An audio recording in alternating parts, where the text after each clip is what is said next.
Welcome to the channel Excel is Magical and part 8 of the lookup series from my virtual training sessions. In the previous video, part 7 of this series, we learned how VLOOKUP and match combination can be used to perform two-way lookup in Excel. And now in this video, I'm going to show you another great benefit of this combination which can be used to fetch multiple column values in one go.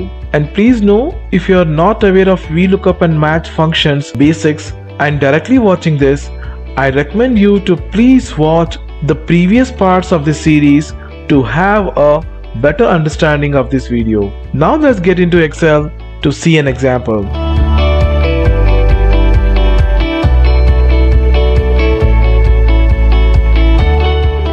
So here guys, so I have a order ID here. I need to grab all this information, take for example. And I have a data, this is order sheet. I have got so many information like customer ID, employee IDs. There can be 100 columns, right? So now without I counting the column number, is there a easier way to get it? It is your VLOOKUP match which does this work. Equals to, look at this, I write VLOOKUP, okay, and say VLOOKUP this value, okay, VLOOKUP this value. This is as same as what we did. Table array. So I go to my order sheet. I start from first column. I take the whole table because I don't know which column is my data. So irrespective, it can be in the third or 300 column. I'm not bothered. I'll take the full table. Okay, not like I stop exactly what I want. Got my point? I'll not stop where I want. I'll take the whole table and I need to log this. Okay, I'll log this table. Good practice always. Okay, lock it, comma. So this is the mechanism. Is there any easier way to count? So here I will use match function here. M-A-T-C-H, match. Match what? Match this header. Match this header. So instead of I counting the column number, I tell Excel match this header, comma. Then I have to take care of freezing, locking, and I'll come back to that. I'm trying to make things simpler as of now. B3.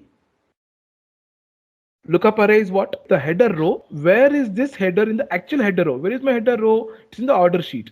So I go to order sheet and take the entire header row. If you want to take the whole row or only the actual range also, that's fine. Anything is fine. But ensure you make this absolute. Please remember, your ranges we should try to make absolute, either in match or on VLOOKUP, comma, then the exact match. So go with 0 there. Okay, 0. Close the bracket. Then comma. This is now VLOOKUP 0. So now the mechanism what we learned is this matched. We already know match, but here we use match to know where is customer ID in this. Okay, if you want, I can just do that F9. If you remember, I told you F9. F9 will show you the output of the internal formula. So it says 3. Maybe the customer ID is in third column there. Okay, let me undo, Control Z. Then I bring one more 0 here. Close the bracket, enter. Just see the beauty of this formula. I'll copy freight header on this. Enter. What I got the freight information. I'll copy the ship name header here. Look at this. I got the ship name. If I press F9 for this now, so it's saying 10. Maybe the ship name is the 10th column. I did not count it.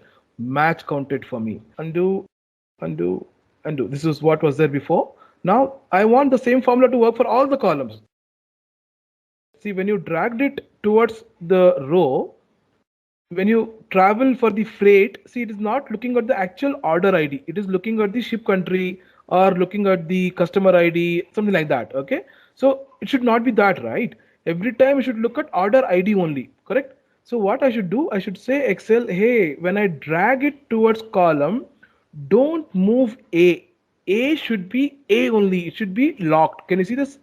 So $A4 means, guys, $A4 means lock the column, but the row should keep on changing. Obviously, now, when I look for the order ID 10268, can you guys tell me where is 10268? Which cell is 10268? It is in A8. So that means perfect. So A4 has to change to A5, A6, A7, A8. So the number has to change, but column A should not change. So I have to only log that. Okay, so when I only log that, half of my work is done. Other half is still pending. I'll tell you what is that pending. See here, if I drag it towards this side, it works perfectly right. But one more thing which you have to do now is, this actually does not work when you drag it towards the row now. See the problem here? Look at this. It doesn't work here.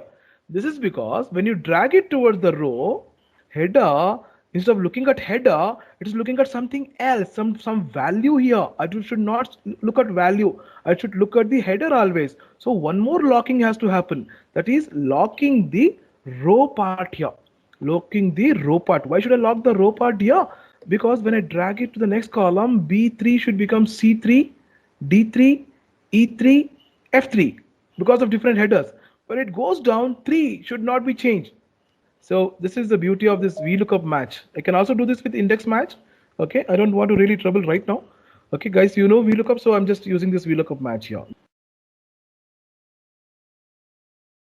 With VLOOKUP match, index match combination, you don't need to count column numbers manually. This comes automated. Only thing should take care, the headers should be matching exactly. Whatever is the header in the actual data, same should be the header here.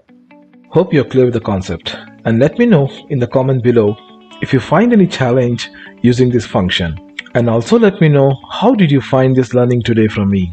Hoping that you apply this learning in your work area and find this really beneficial. That's it in this video, and in the next video we are going to explore a wonderful new function of Excel in lookup category, that is XLOOKUP. Please don't miss watching part 9 of this series.